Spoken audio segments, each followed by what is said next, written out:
Hi, I'm Randy McLean, the president of Waypoint Analytics, and I have my friend Brent Grover from Evergreen Consulting.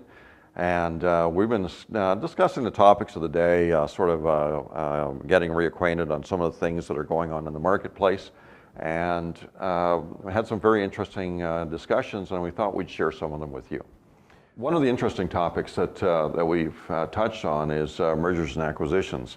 And this is particularly interesting. I know that Evergreen is a boutique consulting firm, and you do a broad range of consulting, and a lot of that comes out of your experience. You were the head of a distribution company for quite some time. You successfully navigated the sale of that company, and in the to avoid actual retirement, you went back to consulting and sharing your expertise on various aspects of wholesale distribution with other companies that would like to know what you know and be able to share in some of the success you had in the past. Well, thank you, and I'm exhausted after writing 9 books about wholesale distribution management. I didn't think there was that much to say about it, but the more you say, you think of more things.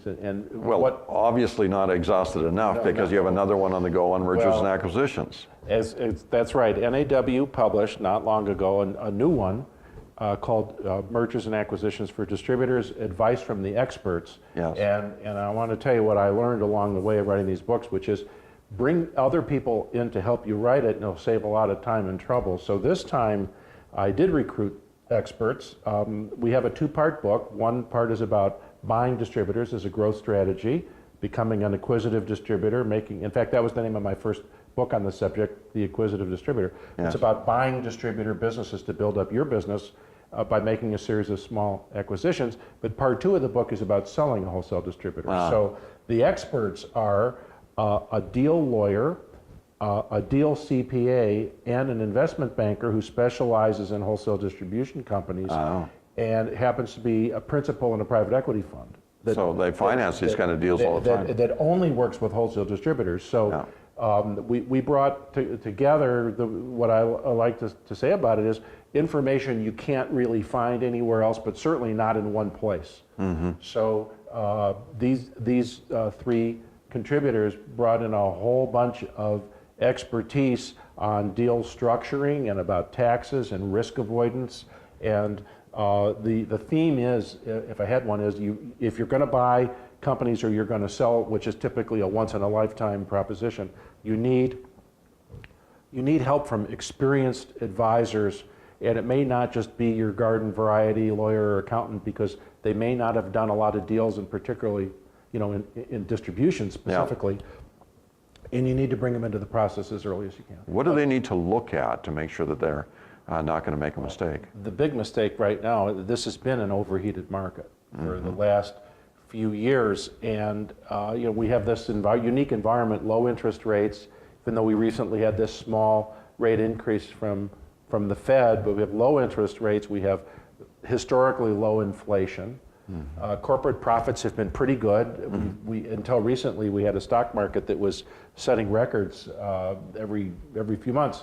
It falls back a bit, and I don't know right now, we're talking in January of 16, we don't know if this is a correction or a bear market that's starting, but I think it's safe to say that probably the high point in these prices for M&A have been reached, but a mistake, to get back to what you said there, a mistake would be to overpay. No one, buying a great company at a fair price is a good thing to do. Trying to buy cheap, you're probably going to get garbage if you're trying to buy cheap, but a fair price, it's been elevated for companies that have over $2 million in EBITDA, the $2 to $5 million type EBITDA companies, and then the 5 to 10, and then there's the 10 plus.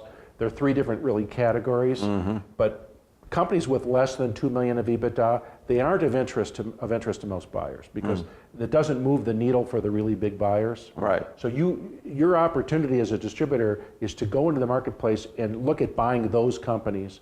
You can find a very good company that brings what you're looking for in your acquisition filter, what you want, that fits in with your strategy, a good company at a fair price.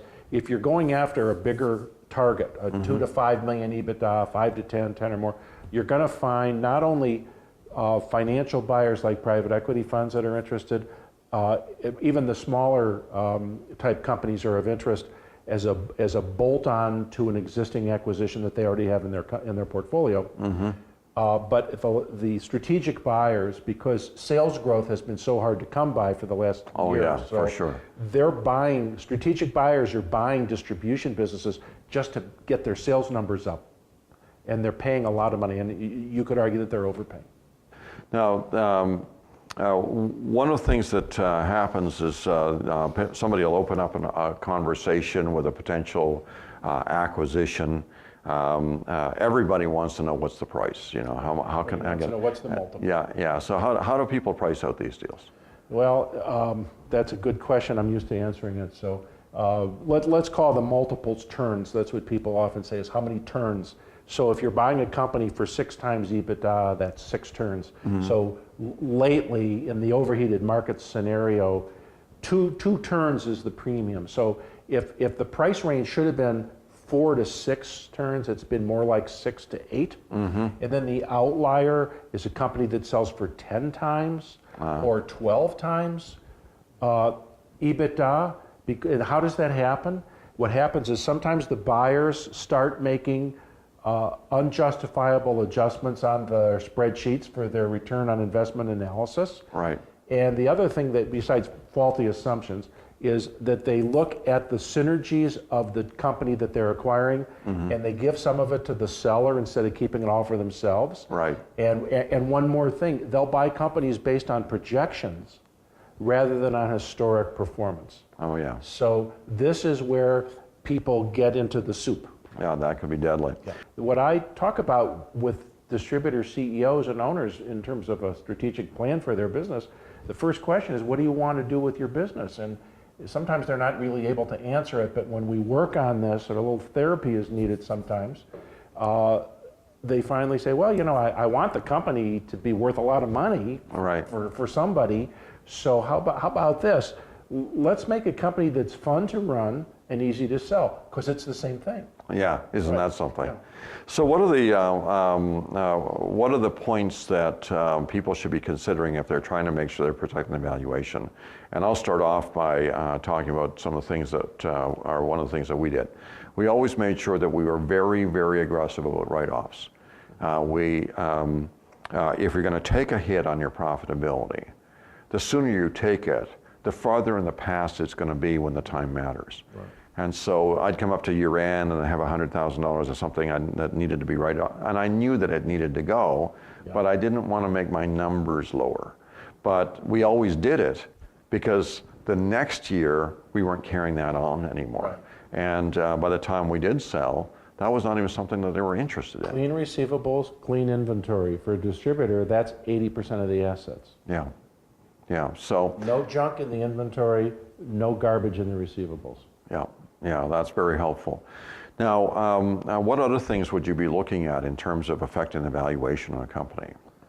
Well, of course, if you have a track record to be a great acquisition target, a track record of growth, of profitability rather than up and down and up and down and up and down. Right. If you can demonstrate that you're a good asset manager, you have control over those receivables and inventories, that you have a well-managed balance sheet to take advantage of the opportunity in distribution that suppliers offer, which is this, in most industries and most trade lines, suppliers will finance a good amount of the inventory.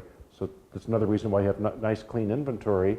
And if you can keep your people costs, your personal productivity in line, you're doing business with a smaller number of better people. So that you're talking about income per head, revenue per head, that kind of thing as a metric? Fewer people doesn't mean they're not well paid. They're probably been better paid, right? But less turnover of people, so there's a better customer experience, so that you have you fewer mistakes and so on. And very importantly, with your making your business as valuable to a buyer as possible, avoiding being too heavily concentrated in any one customer or any one supplier.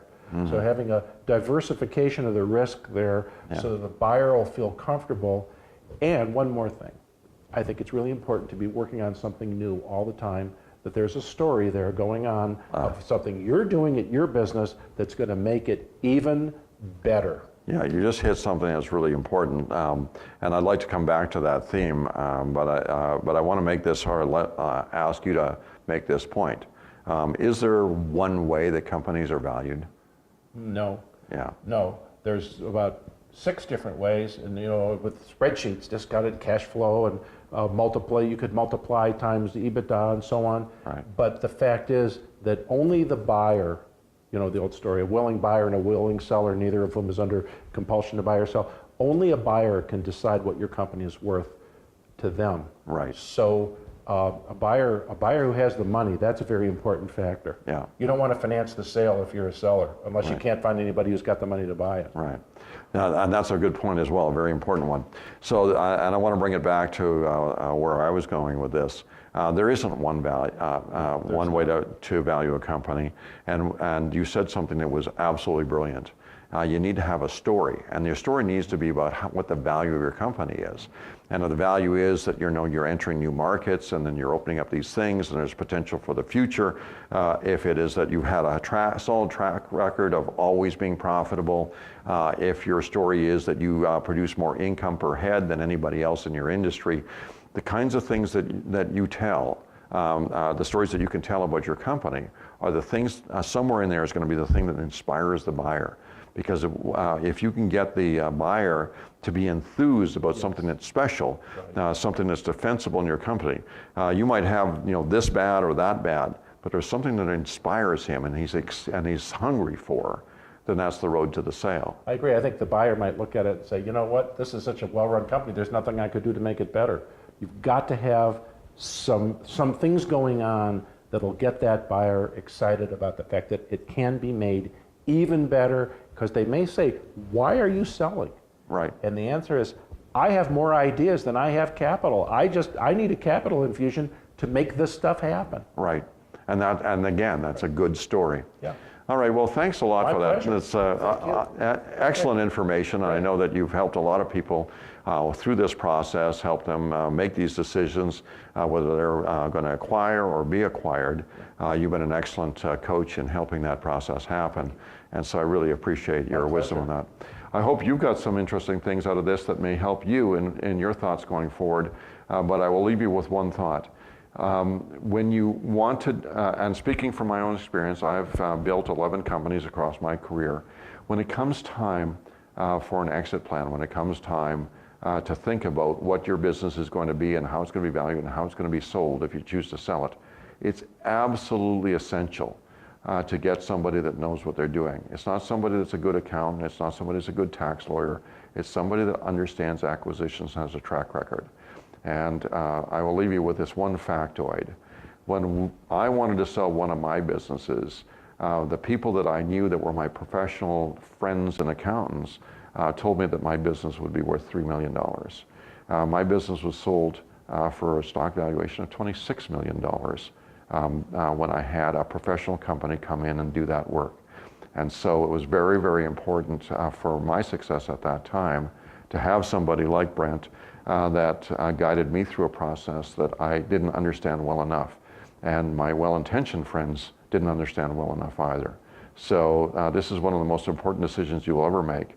And you really need to get the advice of somebody that knows it cold so that you can take that once-in-a-lifetime opportunity and make the best of it.